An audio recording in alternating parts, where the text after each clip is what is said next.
United States, and First Lady Melania Trump.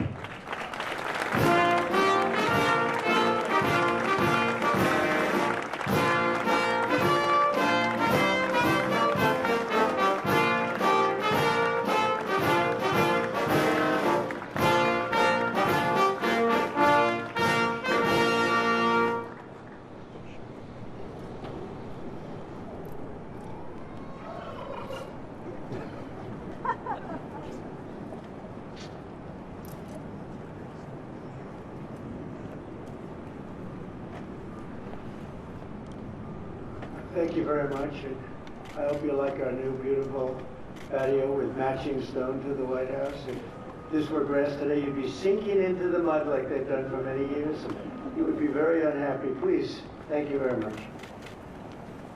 This was a big day. It's a pardon day for a very important beast. On behalf of the First Lady and the entire Trump family, I want to wish all Americans a very, very happy Thanksgiving. It's a great time of the year, and our country is doing really well, economically, like we've never done before. Today, we continue a time-honored American tradition. Well, that's a well-trained turkey. See how happy he is? In a few moments, I will grant a full, absolute, and unconditional presidential pardon to two handsome Thanksgiving turkeys. And this is their lucky day. This is a lucky day for them. But before going any further, I want to make an important announcement, because you remember last year, after a thorough and very rigorous investigation by Pam Bondi and all of the people at the Department of Justice, the FBI, the CIA, the White House Counsel's Office, and the Department of Everything. We have a Department of Everything. You know what that is? I think that's called the White House. Into a terrible situation caused by a man named Sleepy Joe Biden. He used an auto pen last year for the turkey's pardon. So I have the official duty to determine, and I have determined, that last year's turkey pardons are totally invalid. As are the pardons of about every other person that was pardoned, other than, where's Hunter? No, Hunter's was good. That was the one pardon, Pam, that was good, right? The rest of them are all invalid. I don't know what the hell you're going to do about that, but that's, now we're going to take a little of the joking. That is a mess. But they're hereby null and void. The turkeys known as Peach and Blossom last year have been located, and they were on their way to be processed, in other words, to be killed. But I have stopped that journey, and I am officially pardoning them, and they will not be served for Thanksgiving dinner. We saved them in the nick of time. This one has plenty of time, but they were saved in the nick of time. We're thrilled to be joined today by Vice President J.D. Vance, Second Lady Usha Vance, their daughter Mirabelle, and along with Attorney General Pam Bondi, Secretaries Marco Rubio, Scott Bessent, Pete Hegseth, Brooke Rollins, Howard Lutnick, Linda McMahon, Scott Turner, Administrator Lee Zeldin, who's done a great job. A nuclear power plant gets approved in less than a week, okay? I'm only kidding, but pretty close to that. And we have more. Where's Lee? Stand up, Lee. One of my great superstars. Thank you.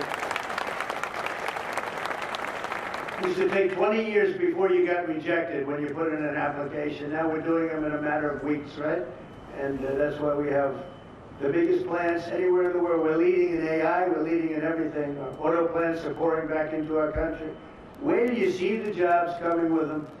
But many of them are under construction, but Lee's done a great job of getting those approvals. I appreciate it very much. FBI Director Kash Patel has been very busy doing a great job. Also, thank you, Kash. Along with members of, see, you got a following, Kash. Along with members of Congress, and in particular, I want to mention Jason Smith and David Rozier. Where are those two guys? Come on, stand up, fellas. What good people. Jason knows more about the tax code than any living human being. He knows so much, we don't even want to hear about it, right? Too complicated. We're going to make it a simpler code. But we did in the great big beautiful bill. It was just passed. your imprints all over that, and it's amazing. The biggest tax cuts in the history of our country for middle-income people. The biggest tax cuts in the history of our country for middle-income people, and the biggest jobs bill ever passed. And nobody thought we could get that one done. I'm glad. And we actually put 4 years, actually probably 8 or 10 years, but we put 4 years worth of material into one great, big, beautiful bill. So that worked out very well, and I want to thank everybody for working on it. JD, that was a great, you know, we were going to do it in small bills. We're going to have 18 bills and do it along the process. I'm glad, Scott, that we got it done, because dealing with these Democrats, I think that was our one shot. But we have it all in one great, big, beautiful bill. Thanks as well to the chairman of the National Turkey Federation and the CEO of Butterball. That's a big deal. Jay Jandren. Where's Jay? Thank you. Stand up, Jay. Thank you very much. Along with his wife Leslie and their 3 children, as well as the farmer who raised these 2 magnificent birds, Travis Pittman, and Wayne County, North Carolina. I won Wayne County by a lot. That means you had to vote for Trump, I think. I won by 92%. I like Wayne County. They're doing all right, right? And this is like a record-setting turkey that's going to be saved. The turkeys being pardoned today go by the names of Gobble and Waddle. When I first saw their pictures, I thought we should send them, well, I shouldn't say this. I was going to call them Chuck and Nancy. But then I realized I wouldn't be pardoning them. I would never pardon those 2 people. I wouldn't pardon them. I wouldn't care what Melania told me. Darling, I think it would be a nice thing to do. I won't do it, darling. These are 2 of the largest turkeys ever presented to an American president, over 50 pounds each. It's the largest we've ever had. And those are big turkeys. Are they as good as a normal-sized turkey? Better or as good? Do they tend to be a little fatty, maybe? No, he said no. He knows the turkey business. Anyway, despite their size, Secretary Kennedy has formally certified that these are the first ever Maha turkeys. I don't know if I agree with that. These are Maha. In other words, they could be fat, but they're still Maha. They've been fattened on a steady diet of grass, beef, to allow the smoothies and all of the other things that they've been eating for this occasion. This was a really big occasion. But they've eaten every fattening food that you can eat. We wanted to really make them special, and they really are. They're like record-setting. I've never seen a turkey that big before. Are they violent at all? Will they attack as I walk over? Because if they were, I'll stay right up here. But as you know, we're a tough on crime administration. We are tough on crime. You know, our border had 0 people coming in for the last 7 months, right? 0. I mean, even I find that hard to believe to me. They had millions and millions of people pour into our border, from prisons, from mental institutions, gang members, drug dealers. They poured in to our country like we were stupid people. We're not stupid people anymore. But nobody's ever seen anything. The job that they've done on the Tom Holman, Christy Noem, the whole group, the job they've done on the border is almost like a miracle. We have, and the people that make these statistics have said 0. They've said 0 for the last 7 months. I can't, it has to be like a few people got in, but they say 0. And they're radical left Democrats to do the scoring. So I can't imagine they did that for us. The truth is, we have no people coming into our country illegally. It's an amazing statistic, and I'm very proud of it.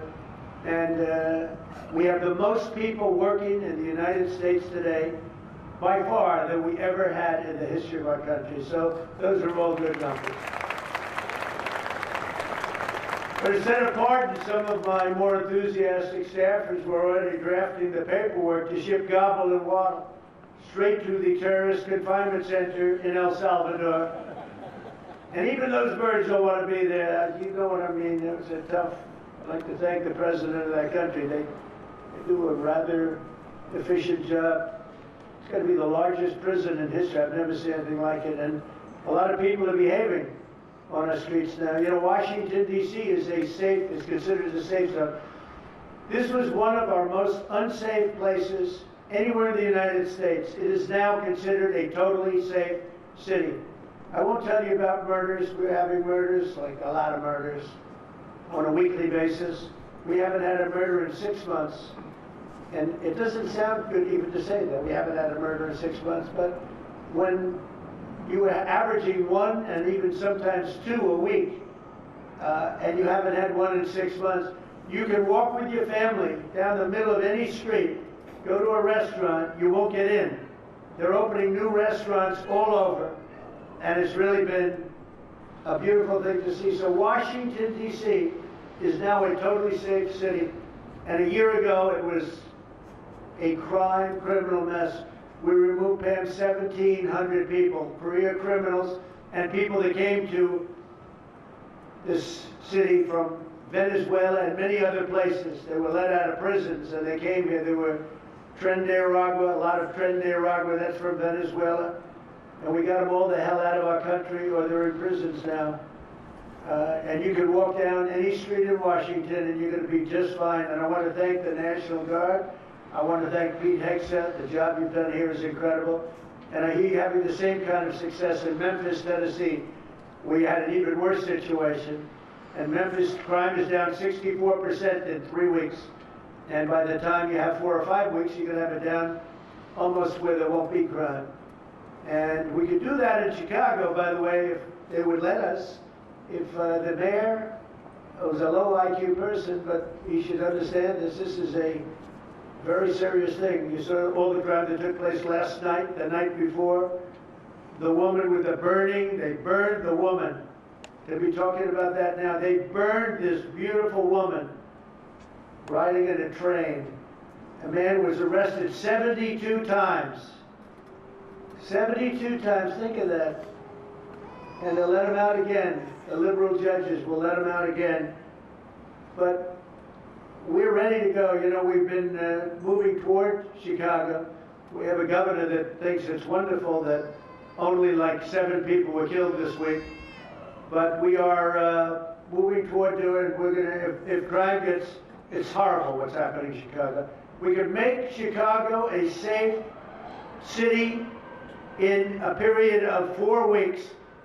In a period of 8 weeks, 9 weeks, 10 weeks, it would be totally safe. And the people of Chicago want us to go there. And if you look at the crime that's taken place in Chicago in the last 2 weeks, just take a look. It's on the front page of every newspaper. It's out of control. The mayor is incompetent, and the governor is a big fat slob. You ought to invite us in, say, please make Chicago safe. We're going to lose a great city if we don't do it quickly. Make Chicago, we'll do the same thing as we did in D.C., the same thing as we did everywhere we've gone. It's become almost instantly safe. And I want to do it in Chicago. So Governor Pritzker, if you're listening, let's get your act together. Invite us in. We're going to make your place so safe. You're not going to have these crimes that are making the newspapers and the front page of every newspaper and television story, news story. We'll make Chicago a safe place very quickly.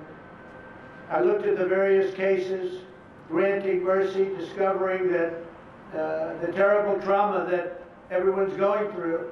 And I had a little bit of a Pritzker joke. I was going to talk about Pritzker and size, but when I talk about Pritzker, I get angry because he's not letting us do the job. So I'm not going to tell my Pritzker joke. They have a very cute little joke, you know. Some speechwriter wrote some joke about his weight. But I would never want to talk about his weight. I don't talk about people being fat. I refuse to talk about the fact that he's a fat slob. I don't mention it. On a more serious note, as we gather around the dinner table, I'd like to lose a few pounds too, by the way. And I'm not going to lose it on Thanksgiving, I can tell you that. Because I'm going to have a turkey, but it's not going to be that one. I hope all Americans will have the chance to enjoy the fellowship of family and friends and renew our faith in God's providence. 1 year ago, we were a dead country 1 year ago. The King of Saudi Arabia said it to me. He said it to me actually 4 months ago when I was in Saudi Arabia, Qatar, UAE. He said, you know, 1 year ago, the United States was a dead country, and now you've got the hottest country anywhere in the world to do. We're the hottest country. We have $18 trillion being invested as of now, not even close to being 1 year. The most ever was $2 trillion for a certain country I won't name during the last administration. In 4 years, they had less than $1 trillion being invested in the country. In 9 months, we have over $18 trillion. It's a number that nobody has ever even thought possible. And that's in building plants and building so many things, investments in our country. Nobody's ever seen anything like it. But we have more people working.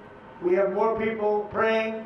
The churches are coming back. I don't know if you've been reading that story, but religion is coming back to America. Some people say, oh, why would you mention that? To me, that's a big deal.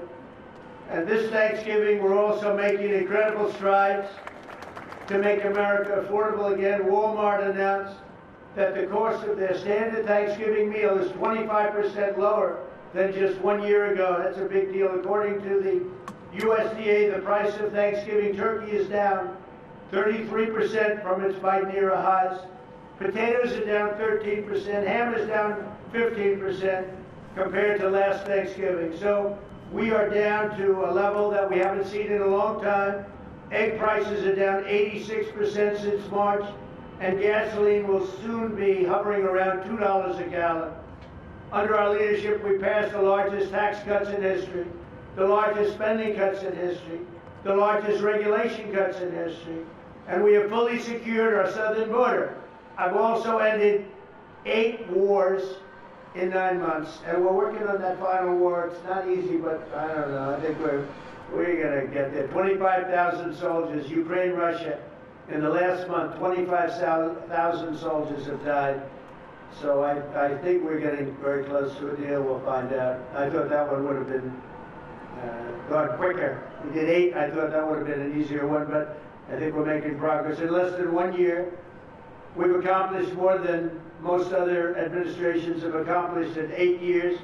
And this is a very special Thanksgiving. We thank God for His many blessings and the great success that this country has seen in this short period of time. We draw strength from the love of family and friends, and we express our undying gratitude for the men and the women of the United States Armed Forces. We love them. We pray that peace and prosperity will continue to bless our land, and together we'll really just keep this great drive going to make America great again. MAGA, I think it's the greatest expression in the history of politics. Make America great again. So once again, Melania, thank you for doing such a great job and being such a great First Lady. And now let's go and give Gobble, Waddle. Waddle, by the way, is missing in action, but that's okay. We'll pretend Waddle's here. The gift that they've been waiting for. And I'll move over and I will just say very nicely, Gobble, your pardon. Come on, let's say it in front of Gobble. Thank you very much, everybody.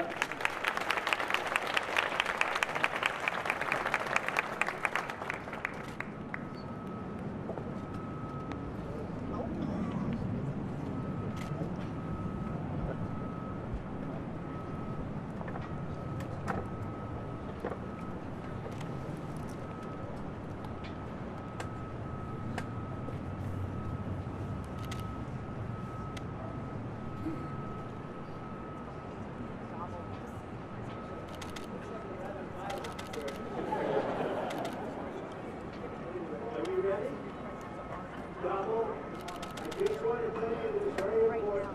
You are hereby unconditionally pardoned.